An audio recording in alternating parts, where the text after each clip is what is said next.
Next talk is entitled Large Scale Pilot Plant Demonstration, Syntroleum's GTO Process. Paul Schubert is the presenter. Ken Agee is the co-author.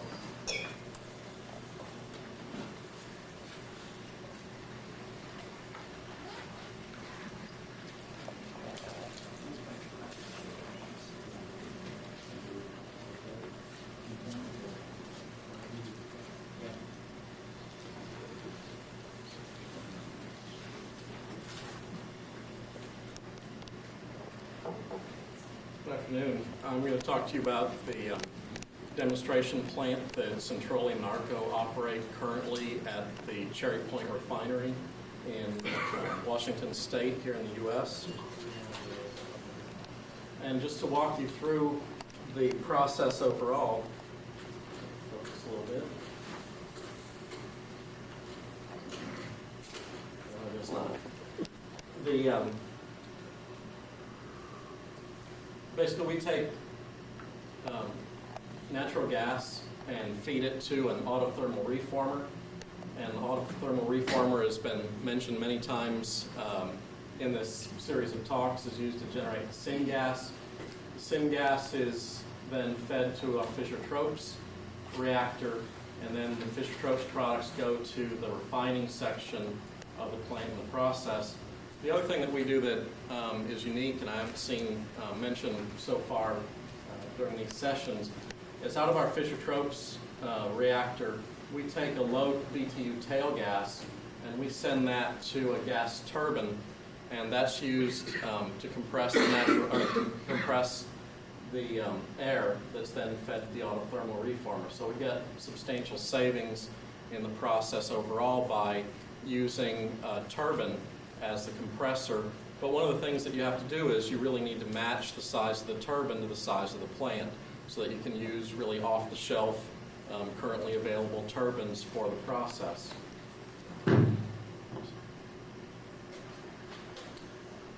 What we are demonstrating at Cherry Point, and the reason we call this a Gen 2 or Generation 2 process, we have another process which is using instead of a moving bed reactor, which is what is demonstrated at Cherry Point, a fixed bed reactor. We've mentioned that previously in other places that this is what we are building in our Australia project, a fixed bed reactor program. But what we're demonstrating at Cherry Point are two parts of the reactor system, or the overall Generation 2 process, which is the autothermal reformer and the Fischer-Tropsch reactor system, which is a moving bed reactor system using a cobalt-based catalyst.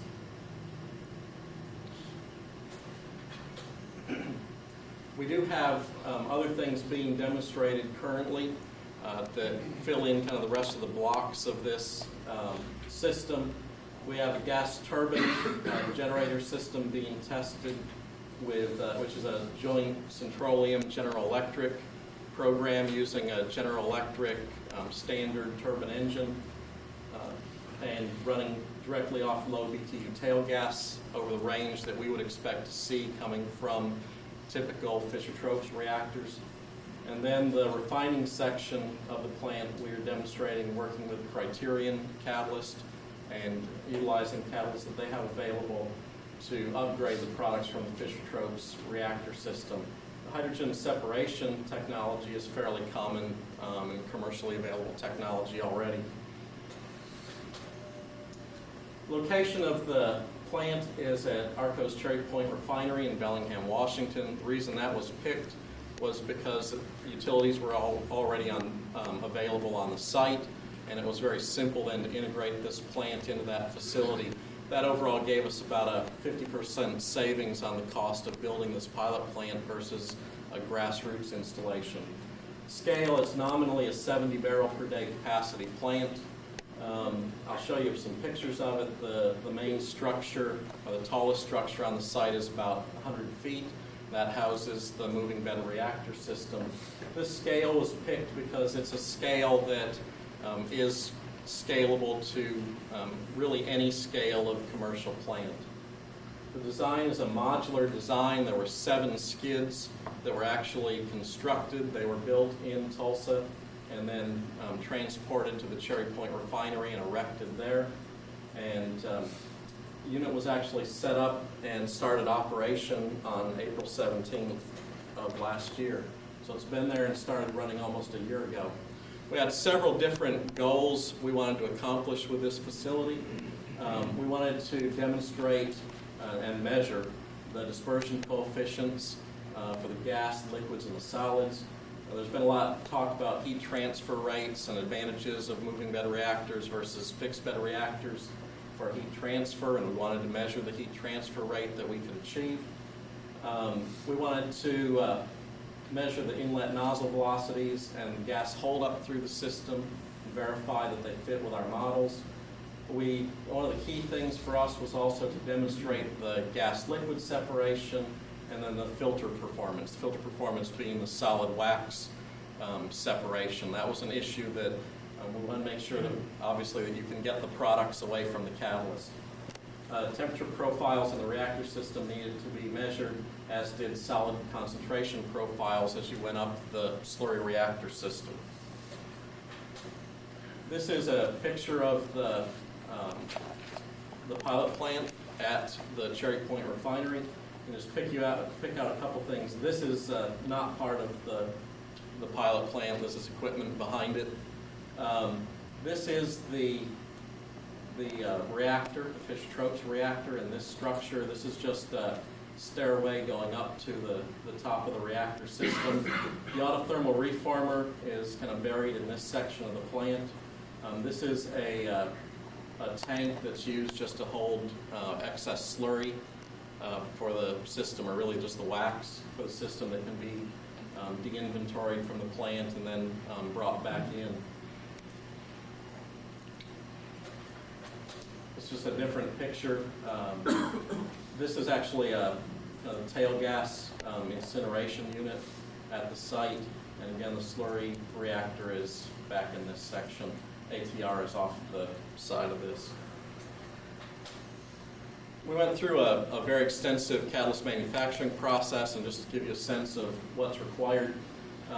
Obviously you make a catalyst in the laboratory, and we were working with Criterion Catalysts as our partners to scale up this system, do the tech transfer to them, went through a large number of pilot scale-up systems and trials in order to verify that what we make in the laboratory is also possible to be made in commercial scale equipment, and we modified the system so that we had truly a commercial reactor system. We made a commercial run of catalyst. We actually produced in excess of about 25,000 pounds of the cobalt-based catalyst and shipped that to the Cherry Point facility. Things that we were looking for on the catalyst were obviously the CO conversion.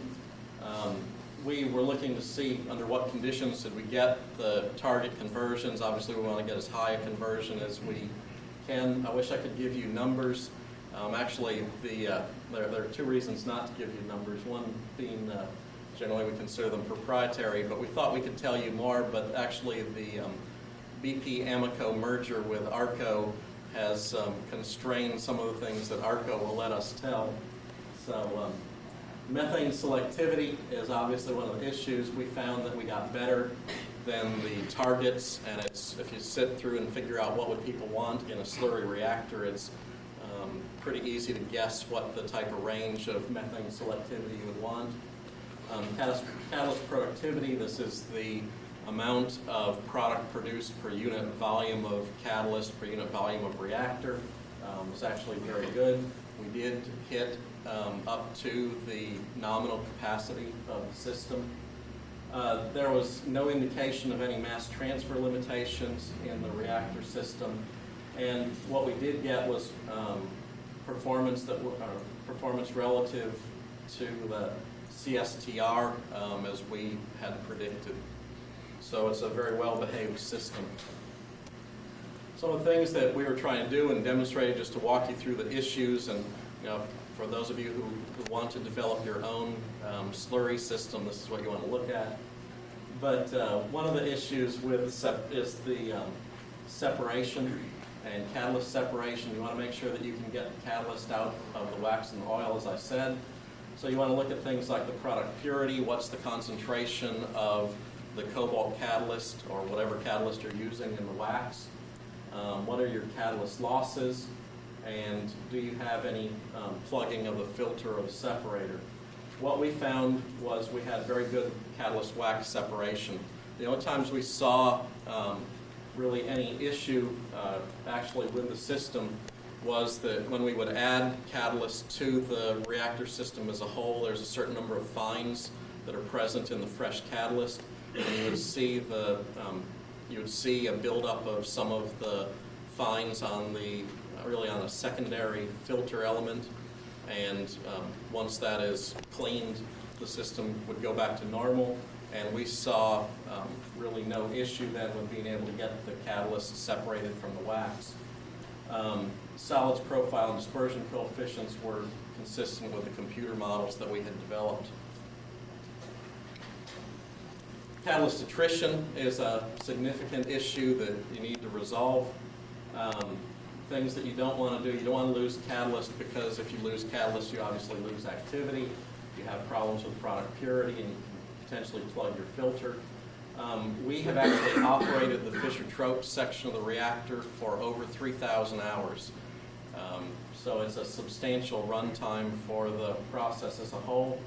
And during that 3,000 hours, we see no sign of catalyst attrition. Again, the only fines we see generated are coming from the fines that are actually in the catalyst before we add it to the reactor system. Great. Sorry about that. We'll just turn that thing off. We did look at the catalyst in addition to just looking at buildup of material on filters or the separators. And also, it's actually extremely easy to see if you've got problems with the catalyst carried over into the wax. And that's because the wax turns black.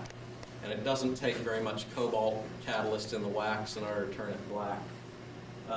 But we have no problem with the filter operation. We went through and actually compared the particle size distribution of the starting materials to material that had been in the reactor at about 1,000 hours, and then again at about 2,000 hours, and we could not get any difference in the particle size distribution of the starting and finished materials. And then also just the settling characteristics of the suspended particles. We can pull out of the reactor system a sample that contains both the catalyst and the wax, and it looks really, again, the same as it did the day it started. Another issue is gas-liquid separation. You want to make sure that you can get you don't get carryover into the system. You don't get droplets carried over and trained in the system. And this has been insignificant. We don't see wax in the exiting vapors, and we get pretty clean gas being carried over. Heat transfer coefficient is an issue. We have run the system over a very wide range of productivities.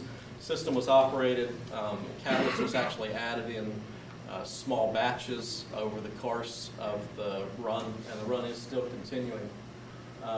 So we knew how much catalyst was added to the reactor. We'd operated over a set of conditions that were chosen and look at the productivity that you obtained with variation in temperature, pressure, and gas flow rate through the system. And by doing that, you generate enough information to do the commercial design. And what we found is that the coefficient mass transfer, heat transfer coefficients are higher than we would have expected from models using just bubbly flow. One of the issues in the system is obviously the hydrodynamics. Dr. Price mentioned hydrodynamics as being a very important issue, and that's something that we wanted to study and understand in here. And what we issue is gas holdup and the reaction profile data. And what we found was that we had very stable hydrodynamics in the system up to the maximum flow that the design actually allowed in the pilot unit. One of the other issues is the feed distribution, making sure that you can get the gas into the system and that it's well distributed throughout the reactor. We needed to demonstrate that it was effective, and there are always startup and shutdown issues with the plant. You can imagine you have this huge column of wax, and you have catalyst suspended in it, and if you shut the system down, the bed slumps, and you can run into a situation potentially where you would have difficulty getting the wax or getting the catalyst redistributed into the system. And as with any pilot unit operation, these unplanned upsets show up, and they really are the things that test the capability and the robustness of your system. We had a number of unplanned upsets as we went through there. We were always able to recover and redistribute the catalyst very well through the system, and that helps us ensure that the system is easily scalable and the system works. Process scale-up is an issue. We have, obviously we want to design commercial scale gas to liquids plants using this technology and the system that's there. We have our own internal studies going on that are based on the performance of this system. We have fairly extensive computer models simulating the process overall and picking the equipment size for the reactor system. And we are in the process of getting cost estimates for the full-blown commercial plants based on this technology. Just kind of in conclusion, there were a large number of technical issues that needed to be resolved at the Cherry Point plant. Catalyst performance, we demonstrated that we could first make a commercial scale catalyst. We did it in commercial equipment that was essentially the same as what would be used for manufacturing in a commercial plant. Produced over 25,000 pounds of catalyst. Didn't talk about it, but we also obviously successfully reduced the catalyst. So if you don't reduce it, you can't utilize it. We demonstrated the hydrodynamics at commercial operating conditions. We have determined the catalyst dispersion throughout the column of the reactor. We've demonstrated that the catalyst can be filtered from the wax, and you can get white wax out of the reactor system. We have measured the heat transfer rates in the reactor system, and they were better than what we expected. We didn't talk a lot about the ATR performance. There have been an awful lot of ATR things talked about in this session, but we did demonstrate that we could operate the ATR over a broad range. This is looking at ranges of feed gas flow and ranges of temperature and pressures, starting temperatures and pressures, and the ATR performed very well. And really, we've validated the scale-up computer models that we intend to use for our process. I believe that's it. Thank you. Other questions? I was wondering whether you could comment on the particle size that you use in moving the reactor. It's a powder, and that's about all I can say. There's a fairly there's a reasonable range that you can use in order to make sure that you maintain the system suspended in the wax, and it's a fine powder. What can I say? John, what's the rest of your operation plan from now on? How long you keep running this thing? Well, it's dependent on a couple of issues. It is scheduled to run at least through the end of June, and the BP Amoco merger is scheduled to be complete about the end of June. And none of us, neither Syntroleum nor ARCO, are sure as to what BP Amoco wants to do with the facility or the pilot plant. The actual hardware belongs to Syntroleum, and so we will either keep it there and operate it if there's interest from BP Amoco, or we will disassemble it and move it. You also make a point about the project to be startup or we consider in Australia, Yes. you'll be using a moving bed reactor or fixed bed reactor? It's using a fixed bed Fixed bed reactor. reactor. And that really is, there are issues of timing for getting that off the ground. When we started into the project, we had not had the demonstration at Cherry Point. There's a different target product slate, so we're making primarily lubricants rather than fuels from it, and so there are a different set of economics if you look at that overall. And then scalability is an issue. It is easy to scale fixed bed reactors commercially, and given that there's really a certainty about fixed bed reactors will scale and will work, there are issues with project financing that drove us to do that and make that choice versus the slurry reactor that we're operating at Cherry Point. A more general question, if you may, about how long it took to reach to this point, how many years? Oh, well, that's an interesting question. I think Syntroleum goes back something like 14 or 15 years. Ken Agee, who's the co-author, is the original, Syntroleum employee. If you were to look at how many employees were there at Syntroleum 5 or 6 years ago, I think there were 4.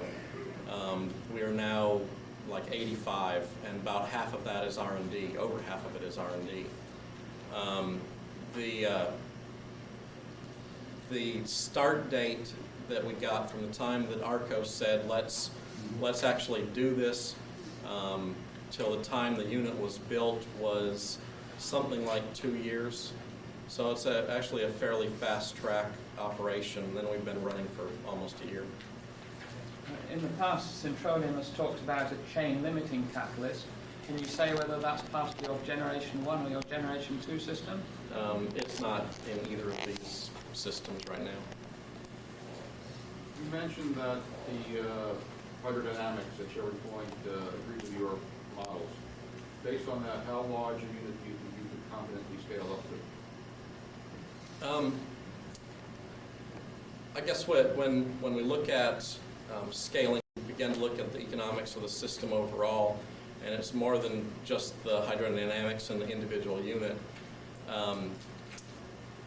We would guess that there's a break for how you would do the number of trains in a slurry type system, and that break point is somewhere around 30,000 barrels a day. It becomes more economical to build a separate or a second train rather than to scale that single train up. So it's more than just the hydrodynamics. But go from 70 barrels to 30,000 barrels, you believe that your model works? We believe that works. Do you know the reason why Methanex got involved in the Australian project? It's a methanol producer. Well, you can look at them as a syngas producer also. And I guess the other thing is you can look at methanol economics. And it's better to be a second producer. That's right. Well, if you look at the catalyst composition, the reactor design, and the reactor operating conditions, can you point out what the distinguishing features are in those 3 areas that differ what you're doing from the literature? Well, I could, but then I'd have to kill you. Really, some of the distinguishing things are really are proprietary, and that's the basis of what we're doing. We've told people pretty much that we have a cobalt on alumina based catalyst system. Obviously, it's air, and so we have a catalyst that performs extremely well in the diluted system. And so we have tailored our catalyst system and the kind of promoter group that we've added to the cobalt on alumina in order to get high productivity and good selectivity in an air blown or air diluted or nitrogen diluted system. More than that, we'd be glad to license Exxon, but, your buddies, but It's not Exxon. yes. Can you say anything about comparative economics of the product you'll produce compared to the same product from a conventional refinery? Let me kind of break it into two areas. With this process, you're really looking at, and anybody's gas to liquids process versus a conventional refinery, you're making ultra clean fuels. If it's this process, this Generation 2 plant is a fuels-oriented plant. So you've got no sulfur, you've got ideally no aromatics, and from the cobalt there are no aromatics. With cobalt-based catalysts, you have very low olefin content, so saturating that to get fully saturated systems is not very difficult. All these paraffins are fairly easy to crack and easy to hydroisomerize. So if you wanted to take them to lubricants, you can take them to pretty high value lubricants instead of making fuels with them. So you have potentially a premium product in a world that it's questionable which sections of the world want premium product. If you go to Europe, where you look at things like the Swedish city diesel, there you have really a need for a very clean fuel. If you go to currently in the U.S., we might get to less than 50 ppm of sulfur, but we might not. You just never really know. We think that this, certainly with, as Dr. Price mentioned, with $30 barrel in oil, we're competitive today. But I would say we were competitive a long time ago with $30 per barrel oil, and I suspect other people in the GTL processing are competitive at $30 per barrel oil. We believe that we are competitive in the low 20s, and issues become issues of the cost of the natural gas. And when you look at it, why would we build a plant in Australia instead of the Gulf Coast U.S.? It's simply the cost of the natural gas. Another question? You mentioned your staff increased substantially over the past 4 or 5 years. And so what is your staff working on? We try to improve more for your technology, or looking at some new technology? I guess we have probably 3 main focuses of our work. One is the ATR, the design of the ATR and the catalyst used in the ATR, the Fischer-Tropsch reactor and catalyst. We have a number of scientists who all they do is work on the catalyst formulations, and they're targeting, you match the catalyst for the reactor, and you match both of those for the product slate that you want, and then the refining section, the product upgrade part. Right, one more. Yes. You talk about the catalyst performance at the Cherry Point, you say over wide range. Could you say something about how wide range alpha value is you operated?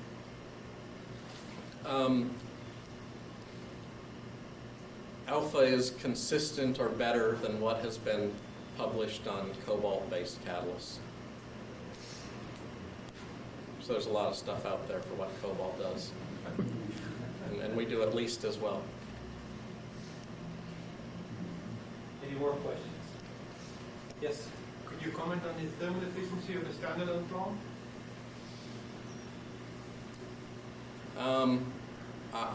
I don't know the answer to that. There's other people in my group who could answer you that, but it's been a long time since I looked at it. It's fairly good, but or we wouldn't be building a plant. But I'm sorry, I don't remember. Any other questions? Well, thanks, Paul.